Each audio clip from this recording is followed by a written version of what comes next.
Hello and welcome to the Milan Talk podcast. I'm your host, Samit Paul, and this is the 2019-2020 season review.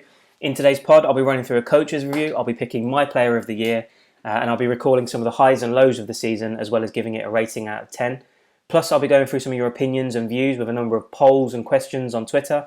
So let's get started with the review itself first off, and I guess that starts with Marco Gianpaolo's short tenure in charge.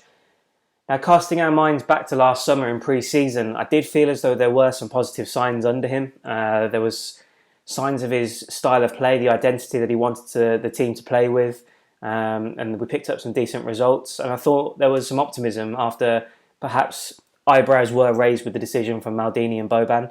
But unfortunately, things went wrong very quickly and very drastically as the Serie A season began. 4 defeats in our first 7 games. And just beyond the actual results, it was the manner of the performances and how uninspiring and how every game was such a struggle for us. That was arguably Gianpaolo's biggest undoing. I think if we played well but lost games or dropped points, you could say, right, give him a bit of time to gel and get the players on board and everything to settle down. And he might have had some time on his side to continue his job. But I just felt as though the performances were really, really bad in those opening 7 games for the most part. And that played a big factor in why Milan acted so swiftly and decisively to replace him in October. There was, of course, the big decision as well. He played Suso through the middle as the creative playmaker pretty much throughout the entire pre-season. And then after the 1-0 defeat to Udinese on the opening weekend of the season, he abandoned his preferred 4-3-1-2 system to go back to a 4-3-3. And it just all looked as though it got a bit too much for him. Some will argue that he should have still had more time to get things right. But ultimately, having had the whole pre-season to plan, to kind of bring in the players to suit his ideas, his system, things weren't going right after 7 games, and many probably agreed with the decision that it was right to then move and bring in someone else. Now, in came Stefano Pioli. Obviously, we all know about the hashtag Pioli out trending on Twitter before he even signed his contract. Ideally, it wasn't my first choice appointment to replace Gianpaolo at the time. Spalletti was available, and I just thought with his experience and his know-how of breaking into the top 4 that he showed with Roma and Inter over the years, I felt as though he was perhaps the strongest candidate and the most suitable candidate for the job. We didn't go for him. We went for Pioli, and there were some shoots of recovery early on his tenure, but I think they were very inconsistent. We had a very good start against Lecce, I believe, but we ended up drawing that game. And that trend kind of just followed on from that point onwards, and he didn't really entirely convince for a good while. Obviously, everything changed after the restart. 9 wins, 3 draws, scored 35 goals, and we were the only unbeaten team in Serie A post-lockdown. So if you could say, if everything fell apart and crumbled under Gianpaolo, Pioli came in and gradually put all the pieces back together to assemble a confident, strong squad with a winning mentality, and a winning culture and identity in our style of play. And I just think the work done during the pandemic was just top notch from Pioli and the players to turn things around and allow us to finish where we finished. So a superb job from him, deserving of a chance to build on that next season. All the talk about Ranić, but I do feel as though Pioli did enough to earn that shot to build on his fine work, and we'll see what happens moving forward. But yeah, very disappointing what happened under Gianpaolo. I think we were all keen for that to work out. He came with some impressive kind of principles from his job at Sampdoria and previous roles, but unfortunately it wasn't to be. Unfortunately for us, Pioli came in and finally, eventually, managed to turn things around and get us back on track. So that was a very positive thing to come out of the season.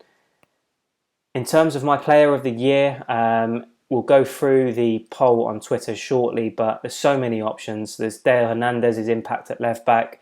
You've got the improvement from Kessie and Çalhanoğlu. You've got goals from Rebic after January. Ibrahimovic's impact, 11 goals and 5 assists in just 20 games after rejoining us. There's so many options to choose from, but from a personal perspective, for me, my player of the year is Ismail Benacer. Now, I think the way he came in and completely changed the dynamic in midfield. He grew into a fundamental figure in both phases of the game with his energy and tenacity off the ball, providing that defensive shield for the back line, but then also that class on the ball and that ability to transition from defence to attack really, really quickly. I think he epitomised everything good about the change that Pioli installed in the team, particularly after lockdown. And when you go back to the beginning of the season, when he was struggling to even get into the side under Gianpaolo initially, the way that he eventually just broke into the side and hasn't looked back, I personally believe Benacer deserves plenty of credit, and that's why I've given him the award for mine personal choice. Great growth, maturity in his game, great to watch, and I hope that he's going to go from strength to strength moving forward. Still only 22, and I believe he'll be a pillar of the side moving forward after an impressive debut year with us. So that's my pick, but we'll go through the voting results shortly. Moving on to the highs and lows of the season, I think the biggest high will of course have to be the way we turn things around after the lockdown. The last month of the season or so was an absolute joy to watch. It's given us belief and a bit of pride back in the team again, winning games, doing it in style, the individual quality, the look of a proper team in terms of the way that we play on and off the ball, the development and evolution of the squad, and Pioli's involvement in that, getting the best out of certain players. Ibrahimovic's return, major moment off the pitch. Rebic's breakthrough against Udinese, that was a big turning point for him after a really, really poor and desperate time in the first few months of his spell with us. The comeback win against Juventus, absolutely stunning run of form, and that kind of capped it all off with that comeback in the second half. But just too many individual moments to choose from, so everything pretty much from the restart onwards was a high for me. And then just on a personal note, I would have to say it's a small point in the grand scheme of things ultimately, but Milan haven't had any real proper success since 2011, our last Serie A title. Now, obviously, we've won a cup along the way, but we've struggled over the last 9 years. Not only in terms of competing for trophies, but just to get into the top four, to get Champions League football. So it's been a tough time for everyone, and I feel a big problem, a part of that, the longer it drags on, is that we're missing out on a generation of fans. Now, these things work in cycles, and I'm hoping that our cycle is about to start where we start to challenge again at the top and we can make our names again in Europe and make a big impression. But I think over the last month or two since our great run of form started, my 14-year-old nephew has held an interest in Milan. I've seen him come up to me and ask me questions about what was the score, who scored, where are they in the table now, what do they need to get into Europe. And for me, that's an important part of it. And in terms of not losing that interest, that prestige, that history of being Milan, I was really, really pleased just to kind of be able to have those conversations with him. And I'll be great to hear from you guys if you've had similar situations with your kids or nephews, nieces, or any family members. But just getting that generation now to coming through to kind of pay attention to us and understand and appreciate the history, the prestige, the whole, the weight that comes with the club. I think that's been lost over the last 9 years, gradually. And of course, it looked that way again this season, but the way that we've turned it around, I feel as though it might have made a bigger impression on people. And I'm hoping that's going to be a really positive sign moving forward to get more interest in and out of Italy, including non-Milan fans. So that was a big high for me on a personal note. But moving on to the lows, of course, Gianpaolo's sacking, failed stint, which was a major low point, regardless of how you felt about him. Whole summer's worth of planning, preparation, having to start all over again with a new manager, a new coach at the helm. The hammering we received away at Atalanta, even after Pioli's arrival, that was a hugely painful experience. I remember that game clearly. And just being down in 11th place in the Serie A standings after 17 games with just 21 points on the board. The whole experience of those first few months of the season was just a nightmare. And it almost felt that we were just going to really badly regress after coming so close to qualifying for the Champions League the season before. So those were massive lows. The recent loss to Inter was obviously a sore point after we threw it away after coming with a great performance in the first 45 minutes, but threw it away after half-time. But again, like I said, the players, staff, even the fans showed great character and resolve to kind of stick with it, bounce back, and ensure that we finished in a strong position. So definite lows in the season. As you'd expect with any season, it's a long, grueling campaign every year. But I think the way that we finished will hopefully carry on into the new campaign and we can take that forward. And then finally, in terms of my rating out of 10, I've given us a 7. We've obviously finished in 6th place with 66 points from our 38 games. We finished 5th last season with a total of 68 points. So looking at the numbers, we've taken a step back. But I do feel as though we've obviously picked up our form in the final month or so of the season. And along with Atalanta, we were one of the top teams in the league and showed some real quality along with the results. That's enough to give us some hope and belief that we've actually laid some foundations now to build and have a successful season next year. I think it's crucial that we make some sensible signings and we get quality over quantity, 3 or 4 new faces. Don't disrupt the balance that we've created and bring in players that can make a big difference. Don't get complacent. Continue on the same path that we're on. Obviously, we're still nowhere near close where we want to be, and that's reflected in the fact that we finished 22 points adrift of Juventus last season. This year, it was a 17-point gap. So competing for and winning trophies is in this club's DNA, and we're obviously not that close still. We're not close enough. So that deficit has to be closed, and we've got a lot more work to do. But with that in mind, we shouldn't let our standards slip. We still should expect more from this team.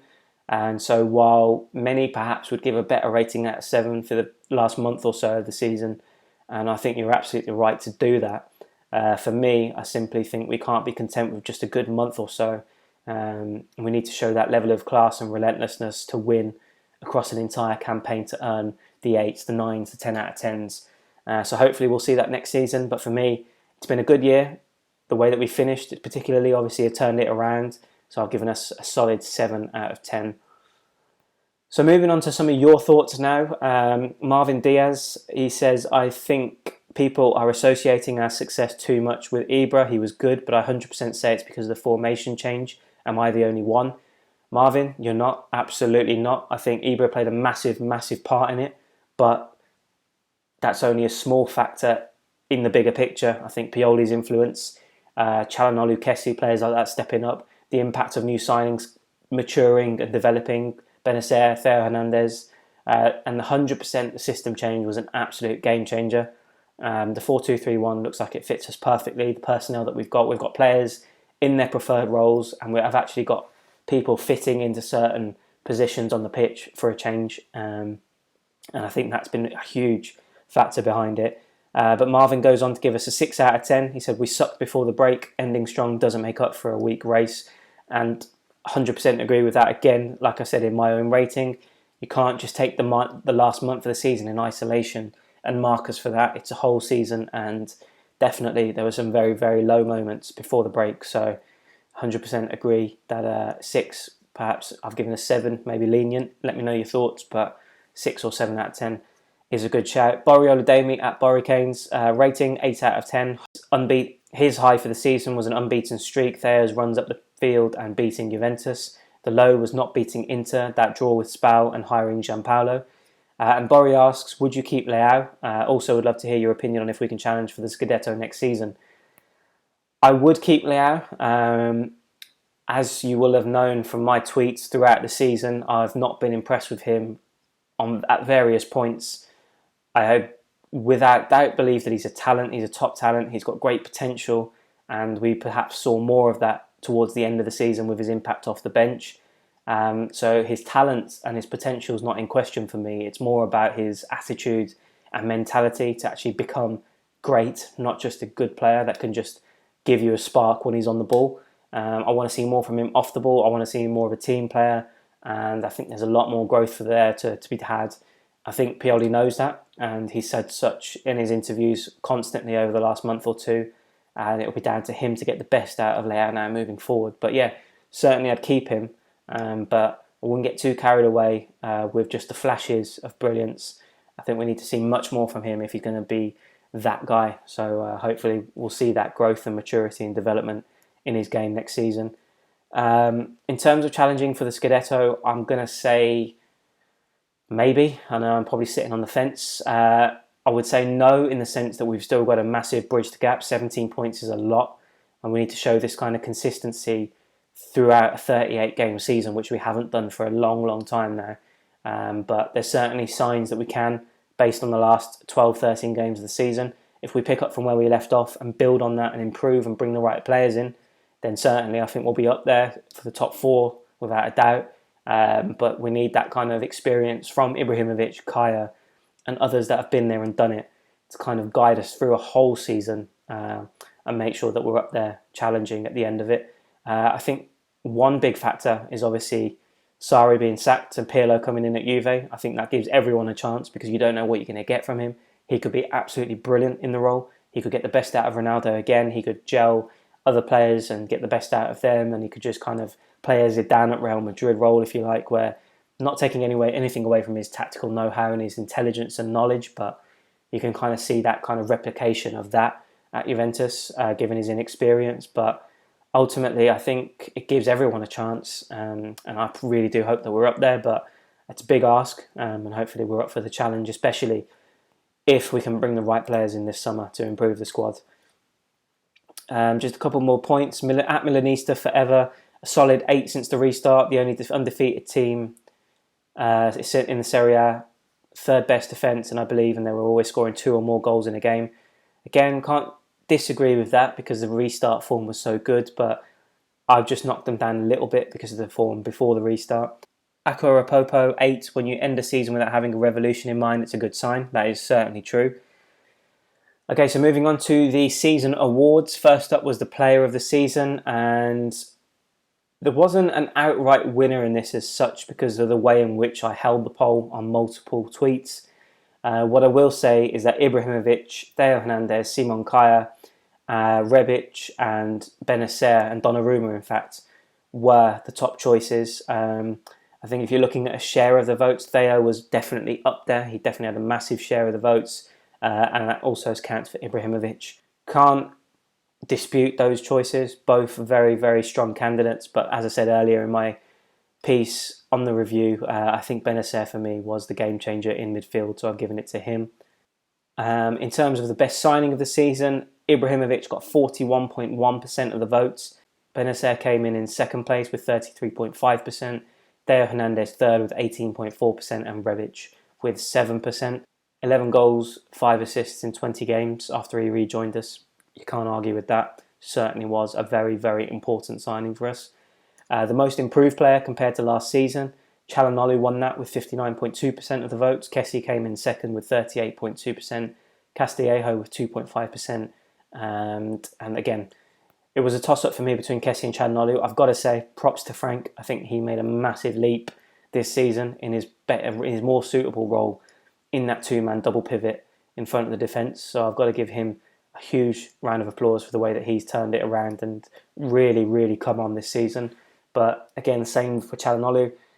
I think, again, it's almost a case of his post-lockdown form has influenced this slightly because he was brilliant after the restart and it was a bit more inconsistency prior to that. But the way he finished the season, playing in his role as the playmaker through the middle, I think that certainly gives him a strong argument to be the man to win this award. But Kessie, for me, either or, both of them hugely deserving of that award. The most disappointing player of the season, Lucas Paqueta with 76.6% of the votes, Conti with 13.2%, and then Krunic with 7.1%. Again, Paqueta, I've got to agree with the choice. Certainly feel as though, obviously, when you finish a season with no goals and I think 1 assist and about 20 or 30 appearances across all competitions, it's not good enough, and we expect more from him, absolutely. The one thing I will say in his defence is that he needs to play in his more central role through the middle. We saw how good he was against Spal or how influential he was. The end product was still missing, but that certainly suited him better, and we saw more from him, more positive signs. So that's obviously a sense of where he needs to play moving forward to make sure that he is more impactful and has a more positive influence on the team. But again, the summer is here now. Whether or not he's around next season to have that opportunity remains to be seen, but no arguments from me on that one. And then a fun little game that I played was just asking for your thoughts essentially on who you'd like to see join the club this summer. My question was, if you could sign up to 4 players this summer to improve the squad, realistically, who are you going for? Brad at Pepino0816 said not the most realistic, but Sergino Dest, Milenkovic, Camavinga and Chiesa. I'd also like to see Everton and Mateus Henrique. Bori Olodemi said Boga, Milenkovic, Bakayoko and Junior Firpo. Joey says Boga or Memphis, Dumfries, Chiesa and DePaul. It's Hussam Khan, says Coutinho, Maura, David Silva, James Rodriguez. John 16 says Emerson, Chiesa, Tonali, Bakayoko, and if you will allow me a fifth, our hero Sully Muntari to truly solidify the midfield. John, for that, absolutely. I've got plenty of time for Sully. He can be a fifth choice for that, no problems. Chandra Bhushan Bardwaj says Chiesa, Milenkovic, Aurier, Florentino. At official Hudan says Bakayoko, Aurier, Milenkovic, Chiesa. Quicey Chris says Chiesa, Tonali, Dumfries, Milenkovic. Unofficial Mozzie says Mert Mulder, Tonali, Jeremy Boga and Anthony Robinson. Dylan Guest says Bakayoko, Rashika, Dumfries, Pacina. At Musk Hawk, Dumfries, Aya, Coot Miners, Matanius Kuna. Dumfries, Milenkovic, Florentino Luis, Samuel Ricci, Abhishek 27. Pazzo says Rudiger, Vicino, Callahan, Patania. Donny Promano says Rocker, Chiesa, Emerson, Palmieri and Milenkovic. And finally El Pazzo at GM Pazzo. Aurier, Correa, decent centre-back and James Rodriguez. So a lot of similar names, a lot of the same names, a lot of the same positions to be addressed from many of you. If I had to pick four, I would probably go with Emerson for right back. I think he looks like an absolutely superb fit for our team in terms of what he brings. He's very similar to Theo Hernandez in many ways. They could strike up an excellent balance on opposite flanks. So I'd definitely go for Emerson if we can. If not, Denzel Dumfries is another great shout. One of those two for the right back role. Centre-back I think we need, so I'm going to go Milenkovic purely because of the fact that he's settled in Serie A. He's got experience in Italy. He looks good, looks solid, so I'm going to go with him for the centre-back position. I'm actually going to go with Samuel Ricci for my midfield because I feel as though Ismael Benacer and Frank Kessie are now settled and cemented as the two-man midfield, but you're not going to get through an entire season, especially with Europa League football, 50-plus games potentially, if we make it deep into the Coppa Italia and Europa League. You're not going to make it with just two midfielders available in those two positions. Yes, we've got Krunic, but he hasn't played much this season. So Samuel Ricci, purely because I believe that he's a very talented player, first and foremost. He's impressed for Empoli this season. He ticks a lot of the right boxes in terms of being young, talented, with great potential, great resale value potentially, but hopefully that's not really an issue. But he's obviously young. He's going to come with a smaller transfer fee, smaller wages, fits the wage budget and criteria. I just feel as though he's someone that can kind of develop in the background behind Benacer and Kessie while also offering a very similar impact as those two with his work on and off the ball. So I'd go for him without having to spend a bucket load and a big portion of our transfer budget. I'd like to see him join. And I'm going to go with Memphis Depay to kind of give us a little bit of a jolt in the attacking third. I get Chiesa, but I think he's going to be very expensive. But I just feel as though Depay's got that mixture of quality and experience that you kind of need at the top level. And I'd like to see him come in, especially with an option on the right. He can obviously play up front as well on the left. He's got that versatility to play across the front line. And I think he also fits the way that we play and the style and the identity that we're trying to play with. So Chiesa is obviously a very popular choice looking at your tweets, and I completely understand that point of view. But for me, my vote's going to go with Depay, just to kind of give us that bit of a boost and experience in the final third. Right guys, so that's a wrap on the pod. I hope you've enjoyed the season review. Like, subscribe and share the video. Thanks again. I want to say thank you. A big thank you to all of you who have listened, supported throughout the season. As I said in the last podcast, couldn't do it without you. Gives me the motivation to continue doing this regularly and consistently. And I'm hoping that you're continuing to enjoy the pods. I will be back throughout the summer, as and when we make signings or if players leave. I'll go into deeper analysis as I did through the season, picking out their positives and negatives of certain players, what they're going to bring to the team and what we're losing. And obviously, if there's other big news concerning the club as we go, even though there's a short turnaround, I will be posting up pods and reacting and getting your reaction. So at Milan Talk 1 on Twitter and Facebook to have your say. Do follow it and get involved in the polls and the questions and discussions. But until the next pod, stay safe, I hope you're well, and Forza Milan.